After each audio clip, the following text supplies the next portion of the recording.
Uh, I'm ending the semester here, and it seems like my mind just needs a break. So I'm gonna make some videos for the first time for my, LinkedIn account in 4 months. This one's about Mormonism, and it is connected to forensic psychology. There's going to be a lot of forensic psychology principles that are applied, identified, etc. But first, this requires context. And I just tried to shave my head. I got these new clippers. It's one of these cheap ones that are actually really great. Like, they pull the hair out. But it runs out of battery before finishing. So if I have, like, patches, it's recharging. Anyway, the Mormons. So this seems like a common pattern throughout history where the corruption of the state pushes people to the church, and then the corruption of the church pushes people back to the state, religion, and politics. I think they compete to see who can dupe the most gullible morons. Like, they don't like each other competing, this government's competing with the church to dupe gullible morons. That's basically the Church of Mormon in a nutshell. And I'll get into it. And this is not going to be professional demeanor. It's going to be offensive. Probably a dumb idea for me to put it on LinkedIn. But the intellectual application of this conversation will technically be a hiring trait. It will merit employment. I don't want an employer who can't look past politically correct, offensive terms and things like that, because I won't last long in that job. I prefer the truth. I prefer uncomfortable truths to comforting lies. And the Mormons, here we go. So, I was in Seattle, very atheist, very liberal, and nobody would be honest about the fact that I had schizophrenia, marijuana was setting it off, or that I had a brain injury, etc. And I began to cluster in my mind, this is white people without Christianity. They're essentially pagans. Like, they don't worship the old pagan gods, but there's a lot of the eternal Anglo white man traits here that you can see reflected in any geographic location white people are in at any time throughout history. High rates of alcoholism, drug abuse, STDs, prostitution, strong economy, capitalism. And that's interesting because if you look at the history of China and prostitution declined significantly under communism, but starvation increased. And when they reopened trade to the West, starvation decreased and prostitution skyrocketed. So there's definitely something to that I find profoundly interesting. But I thought white people with Christianity, therefore, would be drug-free and sexually immoral, and therefore, if I go back to the church, or just Christianity in general, I will find drug-free communities and societies, etc., where there wouldn't be any secondhand marijuana setting off my schizophrenia. Yet, note, the churches all failed. The first one I attended was an Episcopalian church in Virginia, in Portsmouth, Virginia. I was living on a sailboat. And then the Methodist Church in Albuquerque, and then the Methodist Church in Chagrin Falls, and then the Anglican Church in the South Valley, and a bunch of other churches all over everywhere I've lived, basically. Because there's not a lot of options. I can't reach out to any atheist or non-religious organizations who will come to my house and pick me up and take me to socialize with other people. The problem is I found that most all Christians are either morons or liars or a mix of both. With exceptions. But rare exceptions. And I'll get into that, actually. So, when I first began to read the Bible, I made it as far as the Book of Psalms, and I kept detecting. I hadn't learned forensic psychology yet. I was going for regular psychology. And Karzybski talks about don't fall on me. Oh, it's going to fall. The general semantics theory, where you can assess someone's mental health by how they structure their sentences. And so I looked at the syntax, the nuance, And I could tell that King James and every translation from Hebrew to English had deliberately mistranslated deceptively. But even in the English translations, there was a lot of contradictions and things that did not make sense. Like in the days of creation, how did you have light before you had stars? But I thought, well, maybe the Christians are lying and the Jews have it right. So I bought a art scroll Sidor Tanakh, which has the Torah in Hebrew as well as English, translated by Jews. And I found the same thing. There was a lot of inconsistencies, contradictions, mistranslations. For example, in the Deuteronomy, they're talking about the sacrifices, and it says the diaphragm of the liver, and my thought was, the liver doesn't have a diaphragm. So I began to translate the Hebrew on my own and found it was a completely different story than even what the Jews are saying in the English. Another sign was in the book of Job. There's a scene, a scripture, a verse, where God is talking to Job, and he says, can you pull the belt of Orion? And something about Pleiades, and that was the Jewish translation to English by religious Jews. And I thought, wait a minute, Orion is a Greek mythological figure. There was a whole war of Maccabees, and so was the Pleiades. There was a whole war of Maccabees against the Hellenist Greeks because they saw assimilation was genocide. Cultural assimilation was genocide. They did not want to culturally assimilate to Greek culture, to Roman culture, etc. They saw it as heretical, pagan, degenerate, and probably were mostly right, but then I really started to notice inconsistencies, like the first line, Bereshit bara Elohim, ata shmayim ve'ata eretz. Elohim is plural, so a more accurate translation was in the beginning gods, plural, created the heavens and the earth. And there's commentary in the Tanakh where they say, oh, it's the three natures of God. It's like ripping off Christianity with the Trinity. Oh, you're the judge and the mercy and the... Yeah. So,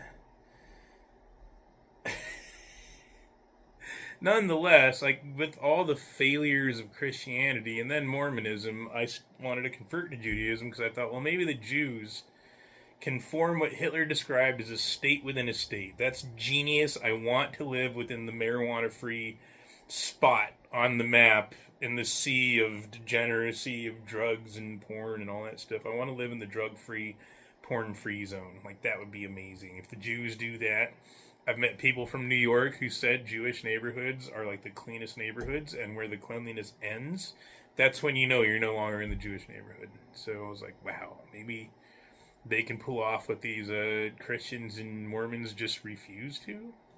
I don't know why. Anyway, so with all the failures of the Christian churches, I started complaining about it online, how Christians are just failing completely to be Christian and, you know, prevent evil from taking root in the land and oppose pornography legalization, marijuana legalization, etc. And someone said, oh, try the Church of Jesus Christ of Latter-day Saints. Now that is a deceptive trick of the Mormons. They're no longer going by Mormon because of all the controversy with the fundamentalist LDS. There was a whole bunch of child abuse cases, just like the Catholic Church, basically, and other churches. So this is a Kabbalist thing where you can deceive people by cloaking your identity with another mask, right? So they're switching their label, their identity label. Oh, we're not Mormons, we're the Church of Jesus Christ of Latter-day Saints. The Latter Days, what is it? Anyway. So I went to the Mormon church. I got baptized in it. Went to temple and got baptized for dead relatives and everything. And this was before marijuana was legal in New Mexico, but as it was heading that way, like all the signs are there. This is during COVID, which was a globalist agenda, and, you know, etc. And the Mormons refused to take action against these things. The marijuana legalization and, you know, fighting to decriminalize pornography. But during COVID, you had the Donald Trump thing, Black Lives Matter, and I was actually a good Mormon the same way I was a good Christian. I was tithing faithfully, I was sticking to the word of wisdom, which to me, I don't even need religion to tell me to not drink alcohol or do drugs. I know from my genetics alone it's a bad idea. So that's epigenetics for me. I didn't need a religious book to tell me that was immoral or wrong, etc. I just knew on my own due to science. But I can't find a lot of atheists that are anti drug. And my psych theory on that is the drug and sex revolution was a large psychological mass manipulation. And one of the ways it manipulated the masses was, oh, if the Christian church says it's good, do the opposite, because that means it's bad. Therefore, monogamy is bad, and drugs are good, and, etc. And it was really stupid. I texted a friend about this who's an atheist like myself, and I said, no, there is Darwinistic application to monogamy. There is scientific value to it. He's like, no way, da da da. I was like, yeah, it's a social norm. And he's from India, and I pointed out that India's overpopulation could be reduced if they had higher rates of monogamy. And I showed all this scientific peer-reviewed research articles about how monogamy indirectly is a method of population control. It prevents overpopulation. So, yeah. But I digress. Because there's other factors involved. That's just a vague generalization. It's complicated and helps to exercise critical thinking. So yeah, I went to the Mormon church and tithing faithfully, and then Russell M. Nelson, who's like the Pope of the Mormons. This is where I really began to realize it's not a religion, it's a corporation. It's very sneaky, it's very deceptive, and it's very manipulative, but it's very effective and successful at this mass manipulation. So he made this pledge to donate a bunch of money to the NAACP and the United Negro College Fund. And I was not happy about that. I'm like, wait a minute, you're telling me that here I am, this disabled guy who's in college, you guys don't help me at all. Their excuse was, we support self-sufficiency. Or we promote self-sufficiency, right? Like, tithe us, screw you. Money comes to us from you. We're not going to give you a penny. But, because I asked them for help multiple times with multiple things. They're like, no, get a job, bum. Basically. But then they're going to give all this money to people because they're black. Like, they're not disabled. They're not even members of the church. They do free stuff because they're black and rioting and looting and all this crazy stuff. That was a red flag for me because it was very obvious that I deduced this on my own rather instantly that Russell M. Nelson and the Mormons have a team of strategists, which undoubtedly the White House and other agencies and corporations do as well. And they analyze social media trends and then say, okay, this is the best strategy to gain the most followers, the most voter support. It's a multi-applicable dynamic, and it's a very effective strategy. So in doing that, Russell M. Nelson manipulated a bunch of gullible, mostly white liberals, I would imagine, into joining this new religion, or old religion, whatever. He manipulated a bunch of morons into joining the church. And so that's when the net worth went from $19 billion in 2019 to $269 billion in 2023. I got into the history. Mormons are crypto Freemasons. Joseph Smith was a Freemason. It's it's wild stuff. Mormons are rich because of strategic investments in Coca-Cola and stuff, not all the new tithers. But I'll do this in a second video. I'll actually slice it so I don't have to break it up into 15-minute sections. But it's such a scam, and a very rich and effective scam, but a scam nonetheless. And that whole donating to the UNICEF and NAACP and stuff, that was the obvious sign for me that they didn't really care at all about the book. Joseph Smith was probably the first one to figure out that religion is BS, so he just made up all this hilarious stuff about other planets, and he made up Reformed Egyptian. There's no such thing. He made up his own language. It's wild. Anyway, stay tuned for part 2. Alright, so now that the context is done, I want to get into this recent conversation with the Mormon. So, this guy is a boomer. That's how he introduced himself. I'm a boomer. So far, he told me he refuses to denounce Israel because the young people were like demanding that he denounce Israel at this interfaith thing where he goes to the Universalist Church. And he also refused to oppose marijuana and pornography. And that's weird to me that those three things are related somehow. Like opposing porn and marijuana is anti-Semitic in his mind. This is based on conversations that you weren't present for as a viewer, of course. But yeah, it's very strange. So I asked him, and this is where the forensic psychology really comes in handy, because what I'm doing is I'm practicing methods of interrogation on these people. They don't know what I'm doing. Nobody but me knew what I was doing until I made this video and posted it to the internet. And ironically enough, I'm applying the Utah method and the Raskin method, etc. And so when a suspect has different answers to the same question when you ask them over and over again, it's a sign that they're lying, right? Where were you at 9 o'clock on Monday? 9 p.m. on Monday. I was at home. A few minutes later, where were you at 9 p.m. on Monday? Oh, I was at work. Really? Huh. Well, should I write this stuff down? Yeah. Well, hang on. I gotta set up the camera better. 1 sec, please. Alright, so I asked him very specifically, why does the church not oppose marijuana? Because the church has the money to overpower the cannabis lobby. The church can finance the recriminalization of marijuana. It could probably finance the recriminalization of pornography.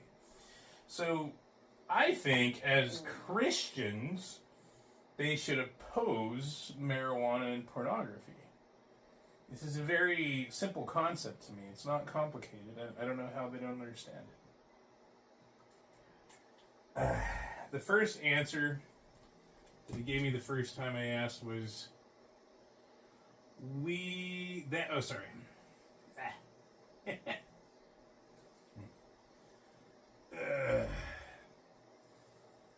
that drives people away from the church, which loses souls with the dollar sign.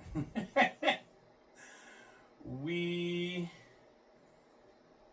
want to save souls, number one priority, as the most important thing. So, that did not make any sense to me. And it was obvious that he drank the Kool-Aid, as they used to put it, with a Jim Jones reference. So he then saw that I was confused by his reply, because it didn't integrate into reality. It was not grounded in a factual basis of foundation in reality. His statement was grounded in fantasy and delusion. I assessed him on his first response to such a simple question that you can either answer honestly, deceptively, or brainwashedly.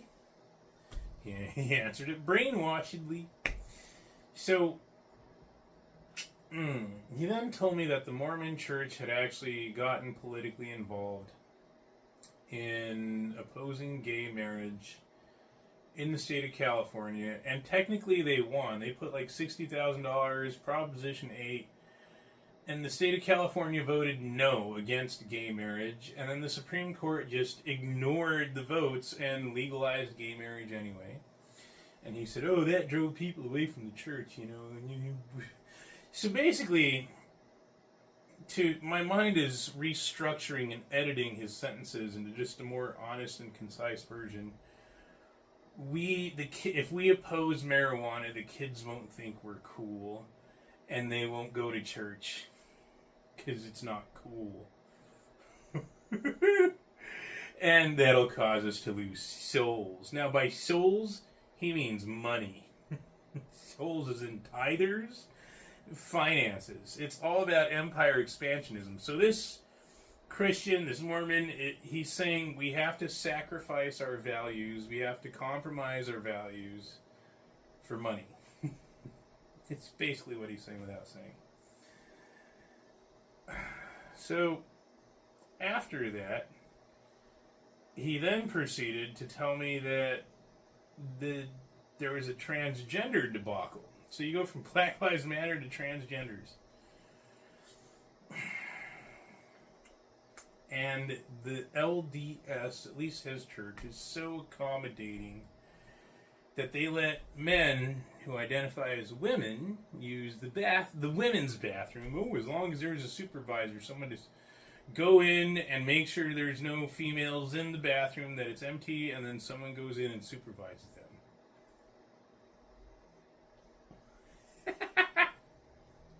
What? Well, it's all about saving souls, man. I couldn't take it seriously. But I did maintain a straight face and did not let my humorous response become an involuntary emotional response that was visible from the surface. Another skill that I'm exercising with these Mormons is stoicism. So it's a game that I play where I listen to them talk, and if I laugh or crack a smile, I lose. I've been watching a lot of CIA videos and stuff, and so this is very, very effective deception with facial expression, right? And they say some of the dumbest things I've ever heard, and tell me more. But inside, this is some of the dumbest stuff I've heard in a very long time.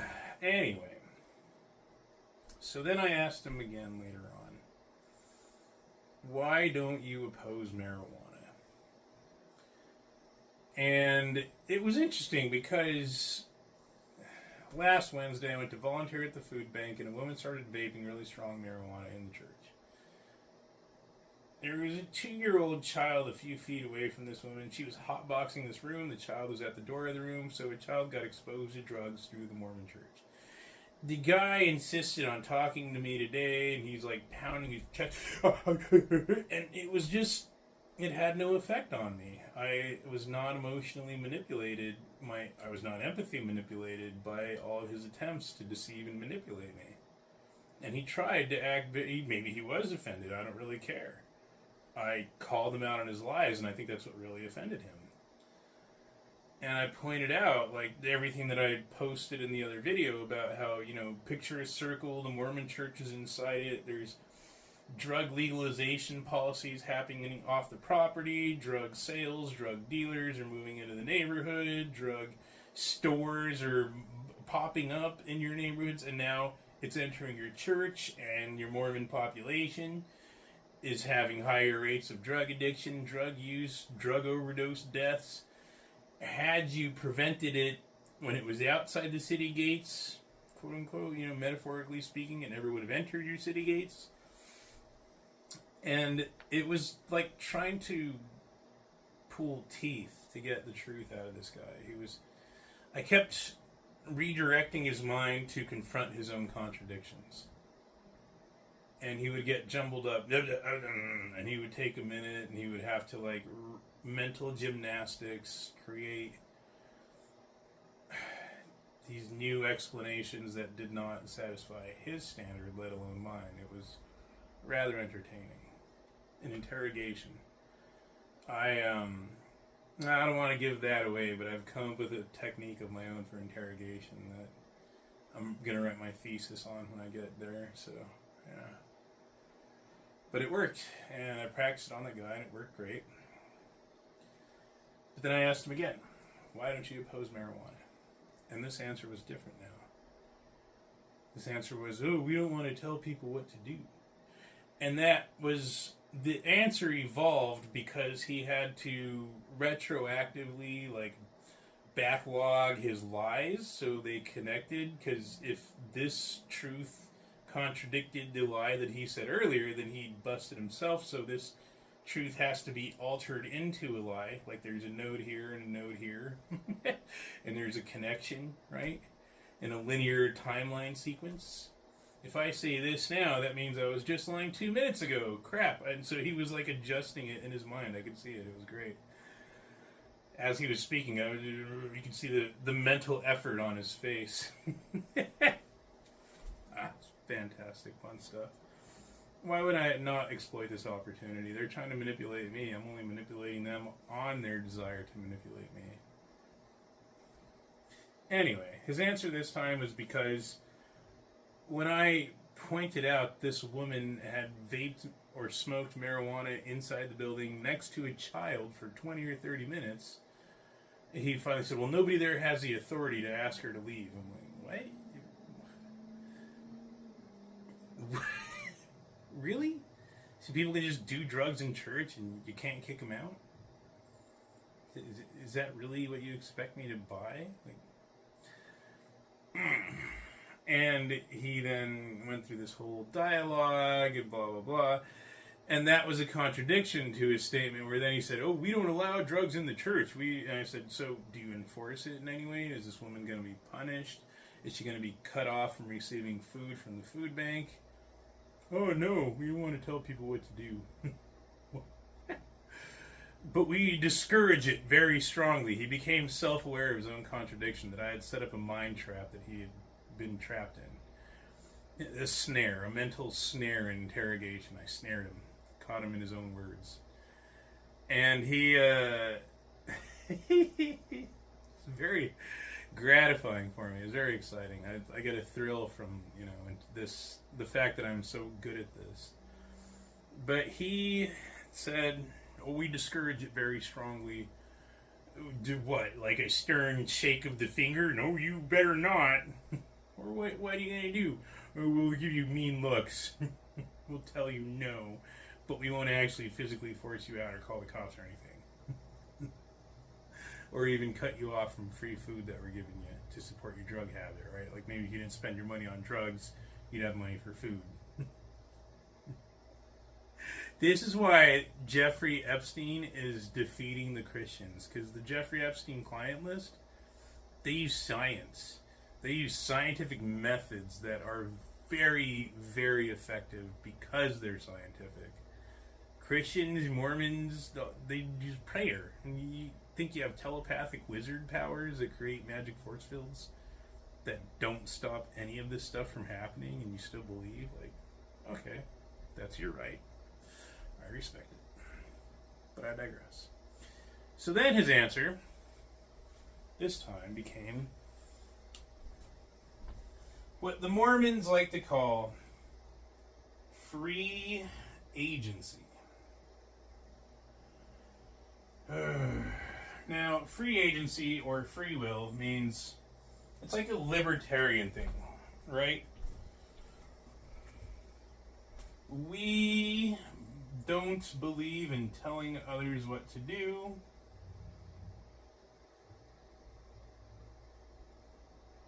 We believe everyone should have the freedom to do what they want.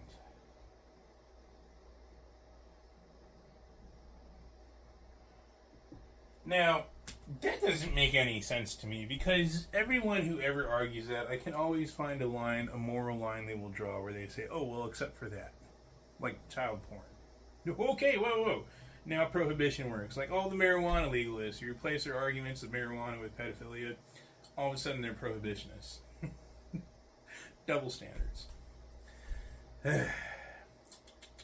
And same for this guy and all the Mormons. I guarantee they're like, oh, well, except for that, free agency. And so I explained to him how when I have involuntary exposure to secondhand marijuana, that's forced drugging. That is not free agency. And his brain refuses to get it. Coming up 15 minutes, I'm going to do a third video. So because his brain refuses to get it, these two answers were not the same. He then asked, well, what do you mean? How would you have us oppose it? I said, lobbying.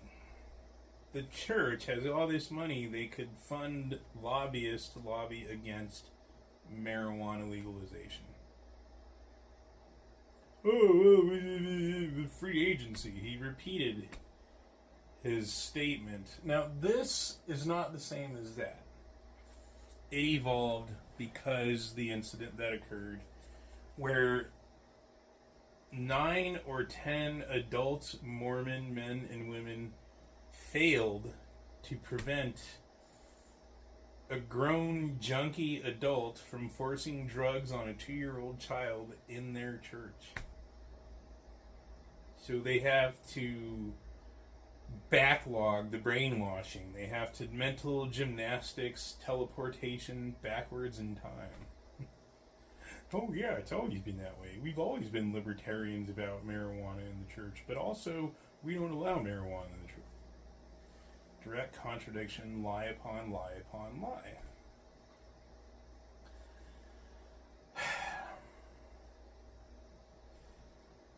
And so it seems like that means the LDS the Mormons just sacrificed all of their values for money. Like, if you're a Christian church and you make $269 billion, and with that money you have the power to recriminalize pornography and recriminalize marijuana, and you choose not to, you clearly don't believe in the God you claim to. You believe in the banks. You believe in the money. And I think that's really the root of all of this. These answers that he gave me, they're just lies that he's making up on the spot. It's obvious he has no idea why the church doesn't oppose marijuana. And when he deduces the possibilities, undoubtedly one explanation is, because we're corrupt. Because we care more about money than people. Just like the government, the church and the state, they're almost the same thing in this matter. And no, that can't be it. Not Russell and Nelson. No, it's and then he just makes it up. Because kids will think we're square. And then they won't come to church. So we don't want to be uncool by sticking to our faith. Better adjust it so it's hip. Oh man, the eternal boomer. Oh god, someone's blasting like horrible audio. Anyway, Mormons wouldn't dare oppose that either. Oh no. So when I look at the United States, and this is not forensic psychology, this is just general psychology, I began to analyze any possible explanation I could for everything. You end up, when you study enough psychology, you're constantly analyzing on multiple layers. You can't shut it off. And I saw genetics, nature versus nurture, epigenetics, and culturally transmitted traits, like religious codes of conduct. I saw those all as causes, as factors of behavior, of shaping ideation, of mass manipulation. Religion and politics have been the most effective tools to manipulate the masses throughout history. And so then, a lot of the white supremacist, anti-Semitic arguments, they fit. They made sense, but just because an explanation fits doesn't mean it's correct. And I think that's where they were getting very good at manipulating people through propaganda, through social media propaganda that's anti-Semitic. And there was some truth to what they were saying, but that doesn't mean all Jews are like that. And it doesn't mean all whites are good. Just because some Jews are bad doesn't mean all whites are good by default. This is not intended to be an anti-Semitic video. Having said that, the first real in-depth analysis timeline I did was a psychological technique where if you have a traumatic memory, you can apply psychology so it's not so traumatic. And going sober, 2018 on, no more alcohol, I began to, and the brain exercises, I began to recover all these memories. Not all of them were happy memories, a lot of them were unwanted memories. It was amazing how much I had stored away. And so I began to travel back in time through my memories to that house in Bernalillo that I grew up in as a child. And I looked at environmental stimulus that contributed to marijuana being forced on me at 10 years old by my brother. And I would close my eyes and picture myself. In my head, in my mind, I'm in that house again. I'm in that room that I had as a child. And I'm looking at the posters in my brother's room, and the CDs, and the movies, and the media, and etc. And I noticed Cheech and Chong. Now, Cheech and Chong was directed by Lou Adler, who is Jewish. Doesn't mean it's a Jewish conspiracy, doesn't mean it's not. Just West Hollywood, Lou Adler. And then Snoop Dogg. My brother loved Death Row Records. He loved all the gangster rap. Founded by Jerry Heller, an Ashkenazi Jew. And that came over to religion, because here I was looking at Judaism and I learned about Rabbi Meir Kahane and the Crown Heights riots, where a bunch of blacks rioted against Jews because Jews accidentally killed a couple of black, African immigrant kids in a car accident, and somehow that became the foundation for the Jewish Defense League, the JDL, which then evolved into getting the Arabs out of Israel and Israel for Jews only. And I found out that the Jewish Defense League bodyguards were guarding Eazy-E when Suge Knight was trying to kill him. And I thought, what is the JDL? What is the Jewish Defense League to get Arabs out of Israel have to do with black gangster rappers in California? That's a weird connection. What? And I found out the FBI at one point investigated the Jewish Defense League, the JDL, as a money laundering operation. And that is who produced the media that influenced my brother to smoke marijuana and commit crimes. And marijuana was illegal, so that is also a crime, back in 1992. And then I came to this conclusion that not the Jews, but the bankers and whoever really is the plutocracy, whoever it is, Jewish, not Jewish, I have no idea who their real names and faces are. But the real wealthy 1%, they started the drug wars. They profited off both sides of the drug war, off incarceration and black market sales, by producing drug propaganda akin to Edward Bernays with his Torches of Freedom campaign, product placement.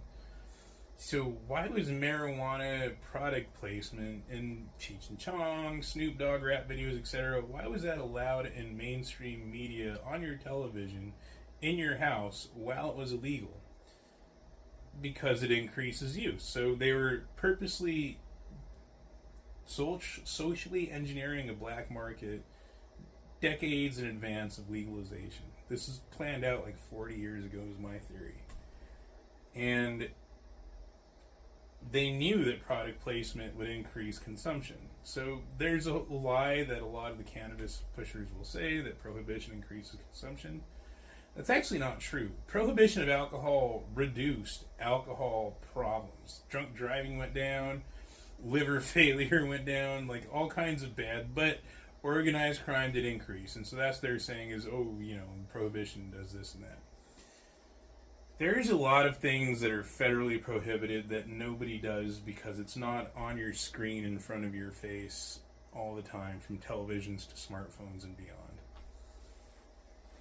So then I realized that my once Spanish Catholic culture, that there was media influence that was increasing drug consumption from people who never even set foot in my state. Right? This is all coming from California, from Southern California, from Hollywood. And cassette tapes, video cassettes, VCR, CDs and DVDs were all being mass manufactured in factories, stuck on semi-trucks, shipped across highways into my living room, and we were being morally corrupted by people from out of state. And that was the culture shift back then. Now it's smartphones and wireless transmission. The, what is it called? The social diffusion network of moral contagion. Yeah. The concept that ideas jump from person to person like a virus, and so they spread along trade routes. Like Christianity started in the Middle East and then went north to Rome and then spread along Roman trade routes. The Silk Road, I believe, is where Buddhism started in India, and that's where the headwaters flowed into China and eventually Japan. Yeah. Trade routes. Roads, highways. Now it's networks. So, yeah, in doing that memory thing and seeing all these socio-cultural influences, I learned there is a ton of history about this sort of stuff. And there are Jews who oppose this stuff. I'm reading a book right now by one that I'm using to prop up my smartphone, but it is Hans Eysenck, Sex, Violence, and the Media. Before him, there was a Jewish woman who was kind of a Nazi, but more of like the Italian fascist, but her book was written in German. Oda Oldberg, and she had a whole moral degeneracy by cultural conditioning. And this ties back to the Christians and the Mormons, because my theory is the one institution that should have prevented pornography legalization, marijuana product placement in media, the social engineering of the cannabis industry gradually and slowly and incrementally through media, etc. And those churches, especially wealthy and powerful churches like the Catholic Church and now the Mormons. But they failed to stop it. And so I don't think that's by accident. I think they're corrupt at the top, like the hierarchy of authority and the hierarchy of leadership, right? The leadership is corrupt, the highest authorities. And it's not just them. I've attended a Baptist church, and I thought, okay, so Baptists are sober, right? I could find marijuana-free things in the Baptists. Yet, no, there was a woman who, I have a shirt, recriminalized marijuana. She kept coming up to me, telling me we need to decriminalize it, and her daughter is researching it in Kentucky and all this stuff. I'm like, what? Aren't you supposed to be a Baptist? And then, my boomer friend from that Baptist church, we would always smell weed driving along, and he was an old sheriff. He used to be a sheriff. And then he actually got fired from the sheriff's department due to corruption within the department. And he, like, loved marijuana. He didn't smoke it directly, but he was like, ooh, I smell Jamaica. And he loved Jimi Hendrix and stuff. And I'm asking him, like, wait, why do you love Jimi Hendrix, given that his this anti-Baptist, promotion of drugs and stuff like that? He had no answer. And I dealt with that with the Mormon boomer because I asked him, why do you support Donald Trump and Elon Musk when they push drugs and pornography? And he got mad. It's like he worships Donald Trump and Elon Musk as God, as Jesus figures. Don't you dare insult Trump and Musk. And he got pissed, and I was like, wow, I guess I triggered him. It's weird. You think he would oppose drugs and pornography and therefore oppose them, but no. And it's weird because he's really, like, they're even more liberal than the liberals, the transgenders using the bathroom and whatnot, the people smoking weed and pushing it on kids in the church. But somehow they identify as conservatives and think that, oh, I support Trump and Musk, therefore I'm stopping the degeneracy. Yeah, no, you're not. And it reminds me of this very inbred Christian that I lived with out here from, Roanoke Colony probably, and I came up with this thing. Thinking he's a devil. Sorry, I got a little sidetracked there. But yeah, no, that was the whole thing. There was a point where I began to make these funny jokes based on my roommate because He was very inbred white Christian Southerner who and I'm not knocking his inbreeding, by the way, because the Spanish conquistadors, the Native Americans, all of them are inbred. My gene mutation of schizophrenia comes from the inbreeding within the conquistador colonies of New Mexico. He was born with grand mal seizures and stuff, so clear hereditary signs of genetic mutations. So I digress. But yeah, I used to make fun of him because he was a Christian, but he had all these movies that were very pornographic.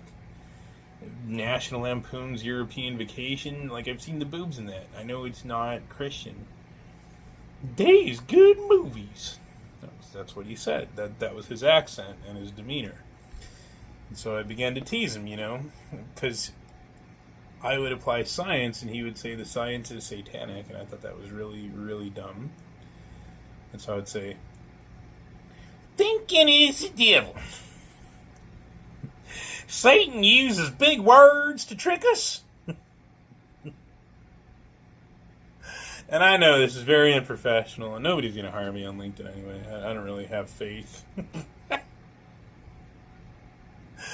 But this is a good outlet. This is therapeutic for me to just vent, and somehow posting it to LinkedIn is a part of that. But then I came up with this thing because he loved Donald Trump, and I'm asking him, like, how can you, just the same questions I asked the Mormons, etc. And I'm not saying Biden is any better. Like, they're all garbage. They're both sides. Both parties are corrupt. Trump's just the guy in the seat right now, the puppet in chief. And so I asked him, how can you support Trump given all of this anti-Christian stuff that he does?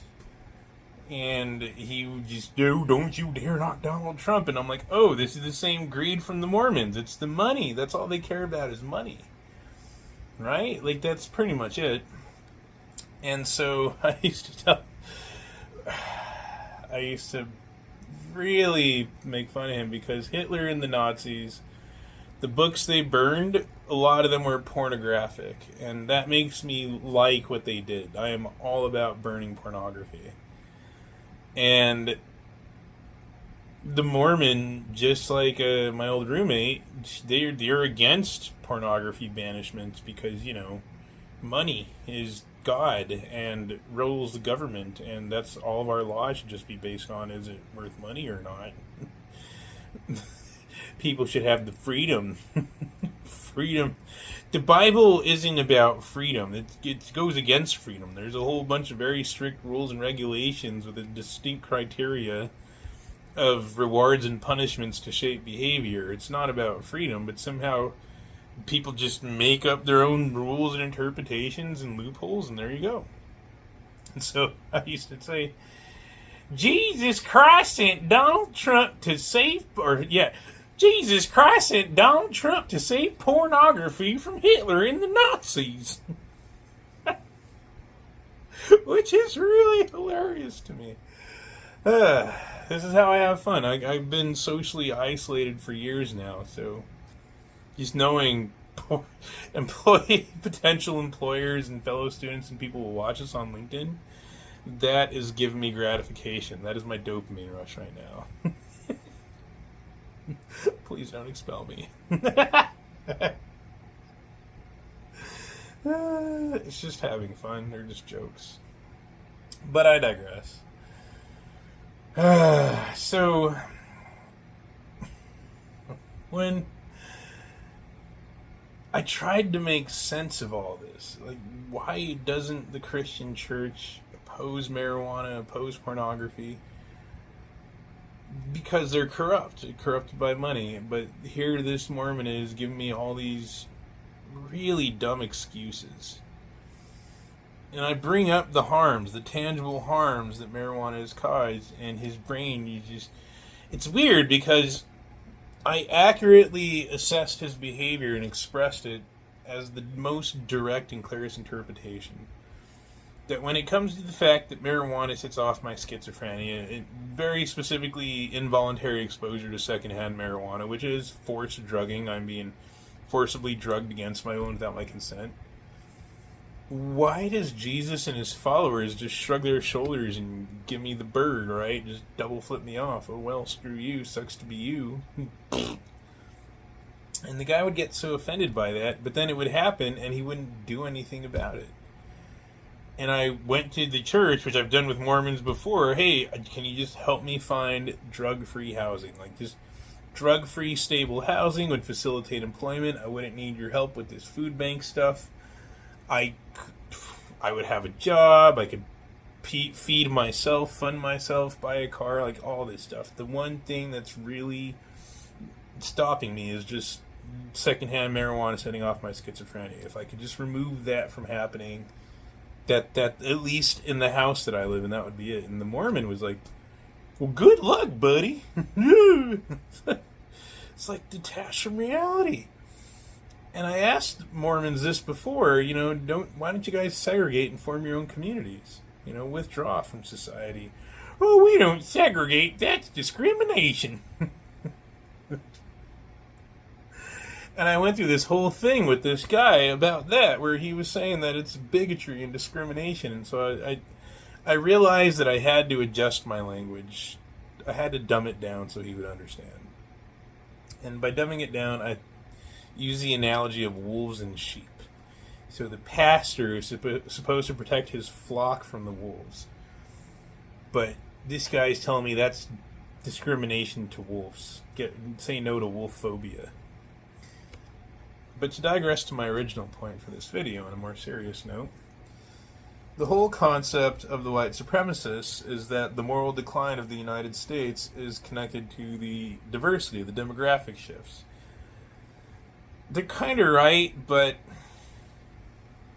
in reading this book by Hans Eysenck, I found out something really interesting. Because America was 90% white and Christian. And culture is a genetic expression. So I went through this whole deep analysis, and there are atheist liberal scientists who have printed books called The Genetic Lottery that agree with me that Europeans do have distinct genetic advantages in digestive systems and hereditary immunopathology due to Darwinistic factors like the Black Plague and advent of agriculture and metallurgy and, just a bunch of unique factors to Northern and Southern Europe, potato European, tomato European, yeah. And therefore, whites were culturally superior and economically superior because they were genetically superior. But then when I outcompeted 187,000 whites who just died from opiate overdose deaths alone, because whitey can't live without the booze and the drugs and the porn and the prostitution. And that's a vague statement. I'm sure there's plenty of white people out there who do live without those things, but on average, it really made me question the whole racial hierarchy and the concept of racial, social Darwinism. And to be clear, I was raised to disavow and disbelieve all that stuff, but there is some reality to it that I could not deny. Genetics make a difference in behavior, including responses to drugs and stuff like that, metabolism rates, diabetes rates, alcohol overdose death rates, cancer rates, etc. But this book, which was printed in 1972, I believe. I got it. Ooh, this was in the UK. And there's a page ripped out that would have the date it was printed. Anyway, and I quote, "We have already referred to the difficulty of substantiating the increase in the availability of pornography, but some figures may indicate the size of the problem. At the last count, for instance, there were 264 kiddie porn mags, kiddie as in children, of the Lolita type produced each month in the U.S., where child pornography is one of the fastest growing industries." It's disgusting me just reading this. I'm getting sick. 300,000 children under 16 being involved in the commercial sex industry. And then he goes into these connections between pornography and rape and how it doesn't happen to everyone, but there are cases that show a distinct causative correlation, distinct causation between the pornography and the rapes. So that was in the 60s, in the United States, when it was 90% white and Christian. So this completely destroyed the whole white supremacist narrative that America was moral and morally superior when it was 90% white and Christian. To me, that means that genetic influences on behavior are much stronger than culturally transmitted traits like religious codes of conduct. Oh, God, that made me sick.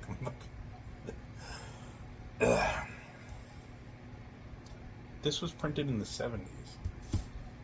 There's so much amazing literature that is lost to the annals of history because people are too busy sucked into their smartphones with cognitive contamination, just minds polluted with garbage that makes them dumber, instead of reading books like this. This is really good. I'm not very far through it. I've been too busy with school, but sex, violence, in the media. Yeah. I think that's good enough for now.